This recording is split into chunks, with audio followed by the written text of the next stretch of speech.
I just had kind of a cool idea. I recently just got the Mavic Air 2, and it's got some pretty cool features, but I want to focus on one specific one today, and I want to see if there's a way that you can actually do it with any drone you own, just with a couple extra steps. So the feature that I'm talking about specifically is the 48 megapixel picture mode. Let me explain. So the sensor on the DJI Mavic Air 2 is actually designed in a specific way to where there are 4 subpixels per pixel, so you can use each one of those to capture a separate image, join them all together, and you've got a 48 megapixel image. But you can also do something similar. It's called a super resolution photo, and you do it in Photoshop. And the way that it works is you take multiple images from the exact same spot of the exact same subject, and because there's going to be some slight movement either from the drone or from your handheld camera, it will fill in the blanks between the pixels from picture to picture. There is some missing information when you take a picture between pixels, but if you shift it just microscopically, you get that information back. You can blend it in Photoshop, get all that detail back, and create a much higher resolution image with a lot extra detail. Okay, this case is freaking awesome. I got it from Pytech, P-G-Y-T-E-C-K. I don't know what that's about, but it's got a place for your drone, for your controller, for your batteries that I left at home, for your charger, for the other parts of your charger. It's got a little bit of everything. Highly recommend it, and also check this out. It's ridiculous. I weigh 215 pounds. It handles it like a champ. All right, let's get back to the video. All right, so let's put this drone up. I'm gonna take a few 48 megapixel images with the drone's feature, and I'm gonna take a handful of images that we're gonna process in Photoshop later and see how it compares, see if we can actually get the super resolution photos that this thing has with its special sensor in 48 megapixel mode. See if we can't get those same results out of basically any drone by taking several 12 megapixel shots. All right, we're gonna jump it over into 48 megapixel mode here. All right, it takes a second for it to process, just a few seconds, so not bad. All right, so now I'm gonna switch over to regular mode. We'll do a burst mode. We'll do 7 of them. So those 7 pictures that I just took, they may be too perfectly still. This doesn't look like it's moving at all. There's hardly any wind out here. But the key to the super resolution photos is you do want a little bit of movement between each shot. I'm going to take another set, just a little bit more spaced out, just so I can be sure that when we get back to the computer, we got something to work with.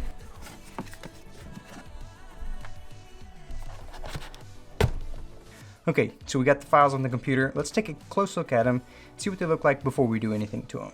All right, you can see that on the left-hand side, the resolution is 8,000 by 6,000. That's the 48 megapixel one. And on the right side, we have got 4,000 by 3,000. That's the 12 megapixel one. All right, so zooming in here, you can see that there's actually a lot more detail in the 48 megapixel option. I was kind of hesitant because I really haven't used it that much. I didn't know what to expect, but there's a vast improvement. However, there is a lot of weird looking noise, which you pay attention to the trees back here. There's this almost triangular glass shard shape looking noise, which is kind of odd because you don't really get that in the 12 megapixel one at all. All right, let's jump into this truck here and see what it looks like. This will kind of be our benchmark throughout the video. You can see that there's this real heavy aliasing on the rails on the back of the truck there, and just the detail in the shed. So moving on over here to this kind of darker area, you can see, like, particularly in those yellow steps, it looks like there's a lot more depth in the image. But as we zoom in just a little bit closer here, you can see that weird looking noise. All right, now the mailroom barber company, that's a lot more legible on the 48 megapixel image. The 48 megapixels got more detail, but the noise is just terrible. Now you guys see what we're starting with. Let's see what we can do with these 12 megapixel images. All right, so we took a lot of 12 megapixel images. We're only gonna use 10 for this. I just took extras just to be safe. And so what you're going to want to do first is edit those 10 with the auto sync button down there to have the look you want, or at least close enough to it, especially if you're working with RAWs and need to make a lot of changes. Because once you do this, it will be a TIFF, which has still got a lot more detail than a JPEG, but not quite RAW level. So go ahead and edit your pictures and then jump into this next step. What we're going to do is select the 10 we want, and right click, open as layers in Photoshop. All right, so we've got them all loaded up here as layers. You can see them down there in the right hand corner. Very first thing we're gonna do is go to image and change the image size. We want 200% both directions. That'll give us quadruple the resolution, which will get us to our 48 megapixel number that we're looking for. Next, we're gonna go over to edit and then go down to auto align images. Just leave this on auto. You don't need to mess with any of the settings. After that, we're going to go to layer and then go to smart objects. We're gonna wanna turn all 10 of these images into a single smart object. All right, so the next thing we're gonna do is go back to that smart objects menu and then go down to stack mode. And this is going to adjust essentially the transparency from image to image. So it uses information from all the images to create the image that we're seeing. Either mean or median are gonna work, but let's try mean and see what we get. So we can see that mean has left a little bit of ghosting there. So we're gonna go back and we're gonna try doing that with median. All right, so median, that worked fantastically. Look at how nice and crisp that line is there. All right, so there we go. We have got our super resolution version of the drone pictures here. So let's go ahead and hit save, and it's going to save that back into the Lightroom library. All right, let's take a look at this side by side with the 48 megapixel one first, and then we'll compare it back to the 12 megapixel and see where we came from. So look at our resolution here. We're 8,000 by 6,000 on the left, and on the right, we're 8,015 by 6,050. So let's zoom in here and see how much of an improvement it is and see if we can essentially get 48 megapixel images out of any drone camera, because this works with any drone. All right, so you can see right away, it looks a lot better, but there's still a little bit of extra detail in the 48 megapixel image, particularly like these power poles back here. They're still a lot sharper, but we're closer. We're a lot closer. Now, something to particularly notice is how clean the image on the right is now. There is almost no noise at all, and that's another benefit for doing this image stack, is that it really cleans up noise well. Looking back at the distance, you can see how little noise there is back there, particularly compared to the 48 megapixel one, but the 48 megapixel image is taking the crown when it comes to just sheer detail. All right, so let's pull up the 12 megapixel image and see where we came from. All right, so we've got the 12 megapixel on the left, and on the right is our super resolution image. Let's zoom into the truck here and see how much of an improvement we've got. I mean, immediately, look at the window there. Huge improvement. There's almost no jagged lines at all. The rails on the back of the truck are nice and straight and smooth. The detail in the shed is phenomenal.